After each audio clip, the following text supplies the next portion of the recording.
Assalamualaikum warahmatullahi wabarakatuh. Saya Rizal Muhaimin dari kelas LH2B. Saya akan membacakan hadis tentang iman, Islam, dan ihsan. Bismillahirrahmanirrahim. An Umar radhiyallahu anhu aidan qala bainama nahnu julusun inda Rasulillahi dzata yaumin ittala'a alaina rajulun syadidu bayadis siyabi sadidu sawadis sya'ri la yura alaihi asarus safari wa la ya'rifuhu minna ahadun hatta jalasa ila nabi fa asnada rukbataihi ila rukbataihi wa wada'a kaffaihi ala fahidaihi wa qala ya Muhammad akhbirni anil islami. Faqala Rasulullah sallallahu alaihi wasallam al-islamu antashhada an la ilaha illallah wa anna muhammadar rasulullah wa tuqimas sholata wa ta'tiyaz zakata wa tasuma ramadana wa tahujjal baita in istata'ta ilaihi sabilan. Qala sadaqta fa'ajibna lahu yas'aluhu wa yusaddiquhu. Qala fa akhbirni anil imani. Qala an tu'mina billahi wa malaikatihi wa kutubihi wa rusulihi wal yaumil akhiri wa tu'mina bil qadari khairihi wa syarrihi. Qala sadaqta. Qala fa akhbirni anil ihsani. Qala an ta'budallaha ka'annaka tarahu fa in lam takun tarahu fa innahu yaraka.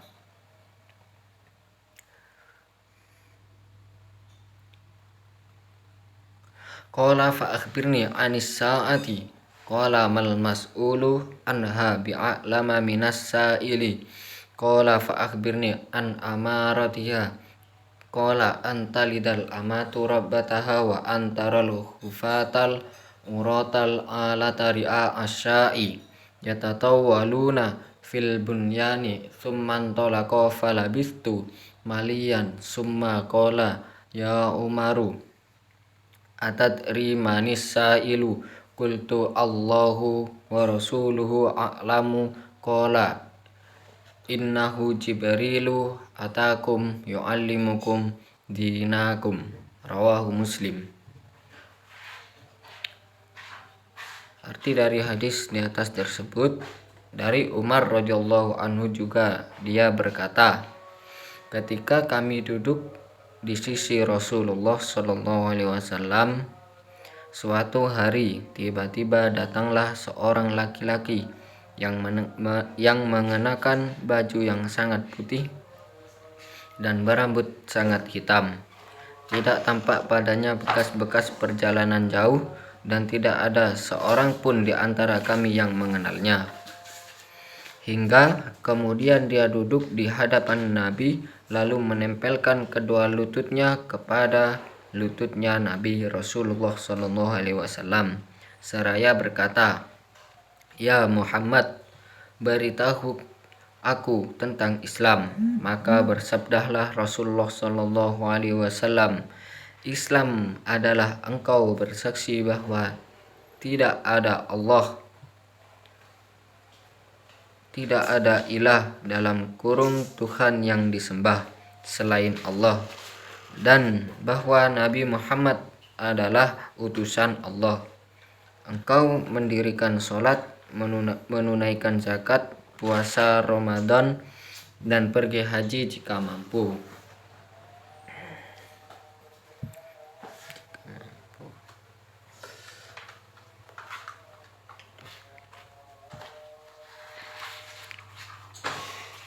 Kemudian dia berkata, "Anda benar." Kami semua heran. Dia yang bertanya, dia pula yang membenarkan. Kemudian dia bertanya lagi, "Beritahukan aku tentang iman." Lalu beliau bersabda, "Engkau beriman kepada Allah, malaikat-malaikatnya, kitab-kitabnya, rasul-rasulnya, dan hari akhir, dan engkau beriman kepada takdir yang baik maupun yang buruk." Kemudian dia berkata, "Anda benar." Kemudian dia berkata lagi, "Beritahukan aku tentang ihsan." Lalu beliau bersabda, "Ihsan adalah engkau beribadah kepada Allah seakan-akan engkau melihatnya. Jika engkau tidak melihatnya, maka dia melihat engkau." Kemudian dia berkata, "Beritahukan aku tentang hari kiamat. (Kapan kejadiannya?" Beliau berkata, "Yang ditanya tidak lebih tahu dari yang bertanya." Dia berkata, "Beritahukan aku tanda-tandanya." Beliau bersabda, "Jika seorang hamba melahirkan tuannya, dan jika engkau melihat seorang bertelanjang kaki dan dada, miskin dan pengembala domba kemudian berlomba-lomba meninggikan bangunannya. Kemudian orang itu berlalu dan aku terdiam sebentar. Kemudian Rasulullah SAW bertanya, "Tahukah engkau siapa yang bertanya?" Aku berkata, "Allah dan Rasulnya lebih mengetahuinya." Beliau bersabda, "Dia adalah Jibril yang datang kepada kalian bermaksud mengajarkan agama kalian." Riwayat Muslim. Catatan, hadis ini merupakan hadis yang sangat dalam maknanya karena di dalam terdapat pokok-pokok ajaran Islam, yaitu iman, Islam, dan ihsan. Hadis ini mengandung makna yang sangat agung karena berasal dari dua makhluk Allah yang terpercaya, yaitu Aminus Sama kepercayaan makhluk di langit atau Jibril, dan Aminul Ard kepercayaan makhluk di bumi atau Rasulullah SAW. Pelajaran yang dapat dalam hadis di atas yaitu: 1. Disunahkan untuk memperhatikan kondisi pakaian dan penampilan dan kebersihan, khususnya jika menghadapi ulama, orang-orang mulia, dan penguasa.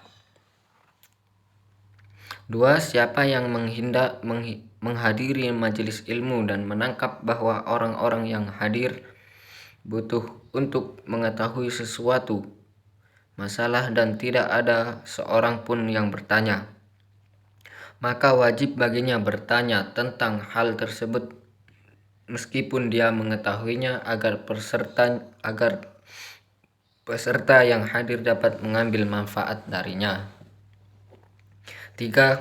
Jika seorang yang ditanya tentang sesuatu maka tidak ada celah baginya untuk berkata,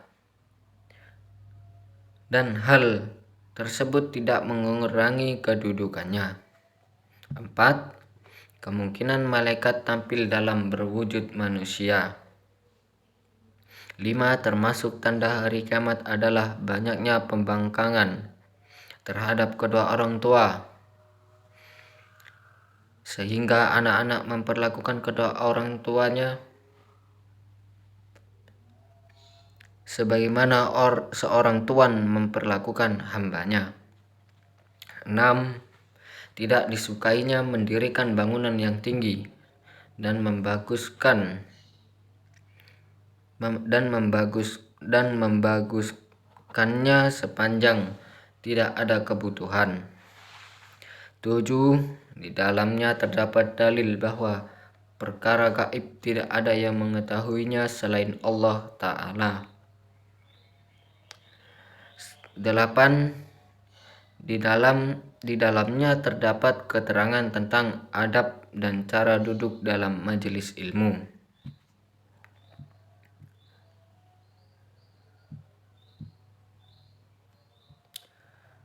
Saya lanjutkan ke hadis nomor 3, yaitu rukun Islam. An Abi Abdurrahman Abdillah bin Umar bin Al-Khattab radhiyallahu anhuma qala sami'tu Rasulullah sallallahu alaihi wasallam yaqulu bunyal Islamu ala khamsin syahadati alla ilaha illallah wa anna Muhammadar Rasulullah wa iqamis salat wa ita'iz zakat wa hajjil baiti wa shaumi Ramadan. Rawahu Tirmidzi wa Muslimun. Terjemah dari hadis tersebut dari Abu Abdurrahman Abdullah bin Umar bin Al-Khattab radhiyallahu anhuma, dia berkata, saya mendengar Rasulullah Shallallahu alaihi wasallam bersabda, Islam dibangun di atas 5 perkara, yaitu bersaksi bahwa tiada Allah, tiada ilah yang berhak disembah selain Allah, dan bahwa Nabi Muhammad utusan Allah, menegakkan sholat, menunaikan zakat, melaksanakan haji dan puasa Ramadan. Riwayat Tirmidzi dan Muslim. Pelajaran yang dapat dari hadis tersebut yaitu 1. Rasulullah SAW menyamakan Islam dengan bangunan yang kokoh dan tegak di atas tiang-tiang yang mantap. 2. Pernyataan tentang keesaan Allah dan keberadaannya, membenarkan kenabian Muhammad merupakan hal yang paling mendasar dibanding rukun-rukun yang lainnya. 3. Selalu menegakkan salat dan menunaikan secara sempurna dengan syarat rukunnya, adab-adabnya dan sunnah-sunnahnya agar dapat memberikan buahnya dalam diri seorang muslim, yaitu meninggalkan perbuatan keji dan mungkar, karena sholat mencegah seseorang dari perbuatan keji dan mungkar. 4. Wajib mengeluarkan zakat dari harta orang kaya yang syarat-syaratnya wajib zakat sudah ada pada mereka, lalu memberikannya kepada orang-orang fakir dan yang membutuhkan. 5. Wajibnya menunaikan ibadah haji dan puasa Ramadan bagi setiap muslim. Adanya keterkaitan rukun Islam satu sama lain. Siapa yang mengingkarinya, maka dia bukan seorang muslim berdasarkan ijma'. 7. Nas di atas menunjukkan bahwa rukun Islam ada 5, dan masih banyak lagi perkara lain yang penting dalam Islam yang tidak ditunjukkan dalam hadis. Rasulullah SAW bersabda, al-imanu bid'un wa sab'una syu'batan. Iman itu terdapat 70 lebih cabang. 8. Islam adalah akidah dan amal perbuatan. Tidak bermanfaat amal tanpa iman, demikian juga tidak bermanfaat iman tanpa amal. Sekian dari saya. Wassalamualaikum warahmatullahi wabarakatuh.